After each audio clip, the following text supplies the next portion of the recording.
more and more companies around the world realize that they want to make the world better too, but they haven't, as companies generally, thought that's their mission. It's the mission of nonprofit organizations and the mission of government to make the world better. But increasingly, some of our leading companies have said that they too owe back something for all the wonderful things that have happened to them as companies.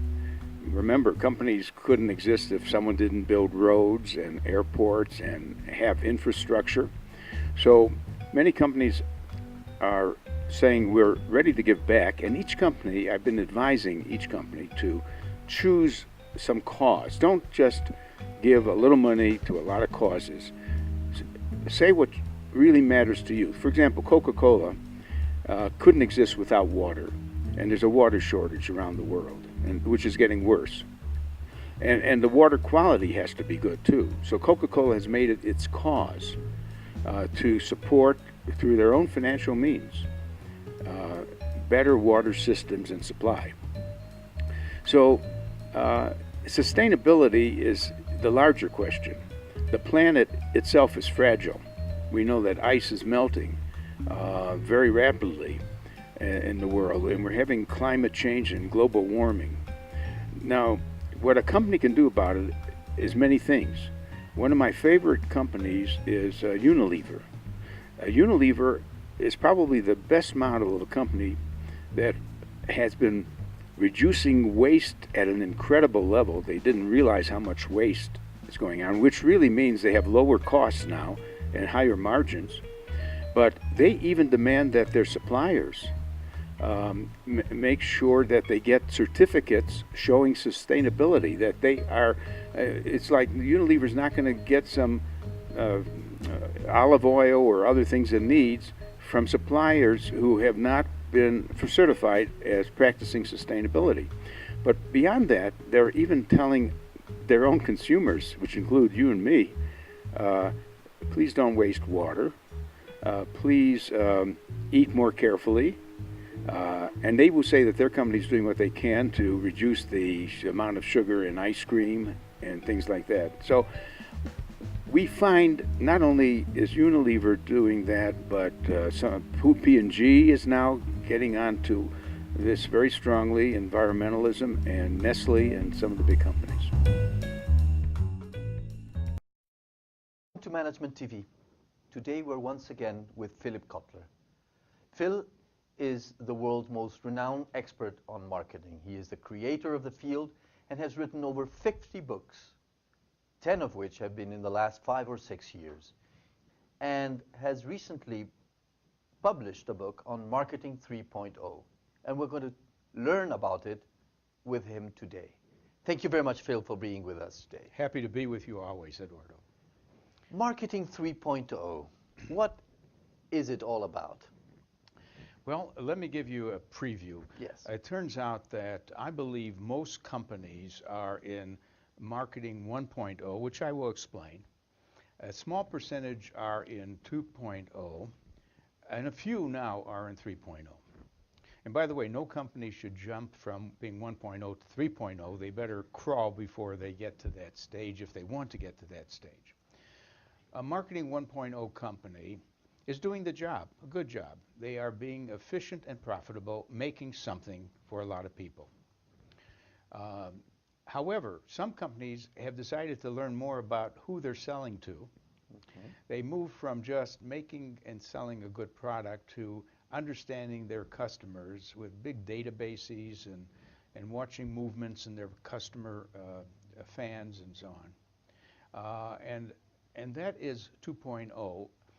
And 3.0 goes further than that. 2.0, if you were to describe it with one word or one concept, what is Marketing 1.0?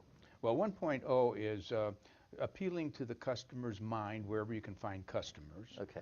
And 2.0 is appealing to the customer's heart by knowing a lot about the customer and trying to get closer to serving the customer. Okay. And now, yes, Marketing 3.0? And Marketing 3.0 is about Knowing the customer is more than a person simply interested in a product that you're providing, but is a person who has concerns. Because the world is kind of getting more and more unstable. There's the question of, will the planet run out of resources? There's the question of poverty, water shortage. And so it's a context for a company saying, we care too. We not only want to sell what you want in the best form possible, but we would like to make sure that we understand the world you're living in, and we're trying to make a difference and also make a better world. That's 3.0. In one word would be? Caring about the planet and the world. Okay. Let's try to define the basic marketing concepts and apply them to marketing 1.0, 2.0, or 3.0. Sure. For example, positioning. What is positioning? Well, positioning is letting your target customers know how you will differ from the other competitors in offering points of difference and not only points of parity. We use those terms. Most companies have to at least do the same thing the other companies are doing. Then they're on par with that. But you take a company like Starbucks, they're not only make sure that the coffee is fresh and that and it delivers what coffee should deliver, but they add much more. They're positioned as giving a finer coffee, more types of coffee, and a whole experience in a place where you're going to enjoy the moment of coffee. That's positioning. Segmentation. Segmentation is the recognition you can't serve everyone with equal satisfaction. I'll give you an example of that. McDonald's believes in a thing they call brand journalism. That is, they stand for this idea of QSCV. Let me explain. Their formula is always quality, service, cleanliness, and value. QSCV. But you know, what they should really emphasize differs from whether they're trying to reach the teenager, they're trying to reach the mother of children, the senior citizen. And so within the QSCV, they have a different but consistent message with the QSCV for each segment of the market. In both positioning and segmentation, the difference between marketing 2.0 and 3.0 is to add those dimensions of caring society and planet? Yes, right. When you're a 3.0, you also have to be a 1.0 and 2.0. There are addition, more pillars to your marketing strategies. By all means. Okay. Don't become good at 3.0 without being good basically with your basic product and your customer understanding. The marketing mix. Yes. The 4 Ps. Yeah. Is it still a valid concept for the marketing 3.0? It is definitely still the basis of any brand plan. But there's one addition now called co-creation that was missing. Namely, the 4 Ps is what the company does on its own to set the product, features, the price, the place or distribution, and also the promotion.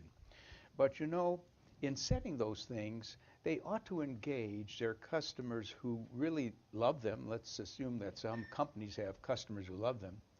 Companies like, for example, Harley-Davidson, where people who drive motorcycles, they often say, Harley, could we help you?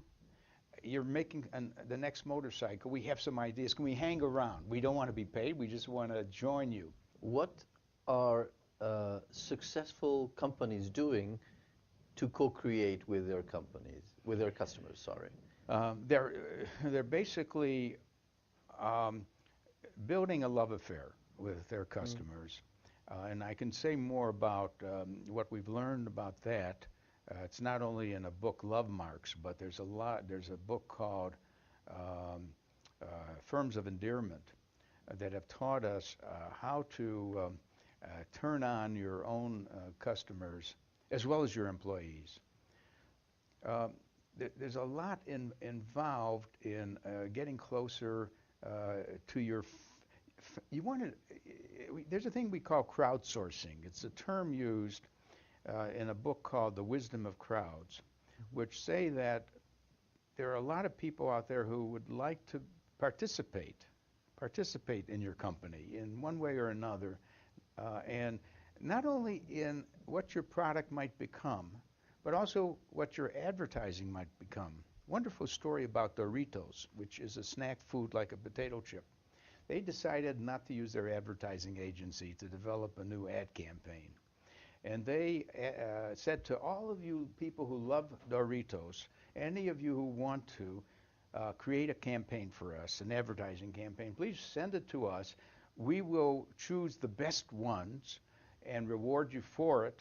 And not only that, the very best one will be used for our next campaign, which means that they are bypassing the ad agency, and they ended up with a brilliant campaign that no ad agency would have probably, with its narrow interest in a few concepts, have come up with. That's crowdsourcing, getting the crowd to join you, or it's co-creation with your fans. That's a great example on one of the 4 Ps that would be the promotion. Yeah. Let's take on the product side. Yeah. How can you invite specifically your customers or customers to design the product with you? Well, you know, it's been done for a long time within the B2B world, the business-to-business world. Any business firm that's making a technical component will go through an alpha and a beta test. Now, the alpha test is to make sure that the component works, doesn't break down inside the company using your own scientists. But then they select a subset of customers with whom they have a good relation, and they ask them to try the product and to suggest any improvements before they do a launch of the final product. So beta testing is the same as co-creation. Okay. Question is, what about a consumer packaged goods company? Well, they do it by having maybe a consumer panel. In fact, do you remember research being done at MIT called lead users? Lead users. No. The professor in that area has shown many companies that they will always have some users who are demanding. In fact, they take the product they just bought from you and improve it themselves. It could be a computer where they play around with the software or the hardware and make it work better. So lead users is another version of watching people take your product and make it better. Let's see co-creation with price. Yeah. Is that possible, or that's too risky? How can customers help you set the appropriate price? Well, you know, it's done in the following way, which most companies can't do it that way.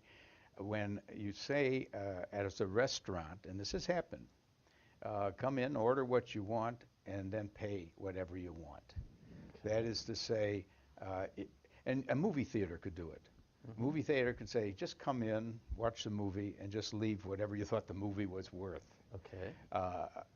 It hasn't spread, but it is a way of saying, let the customer be the judge of the value of the product. And finally, if we go to the 4 Ps with co-creation, would be place, distribution. How can customers help you co-create your distribution channels? Well, it isn't the final customers there. It is the distribution channels that are your customers at the intermediate level. Yes. And do you know many of the middlemen have been actually reshaping the product. The history of Walmart is telling a toy manufacturer their box or their package is too big for the shelf, and almost giving the design for a better box or package, or actually saying we won't accept it at that size, go back and so on. So I would say that is co-creation with your distribution system.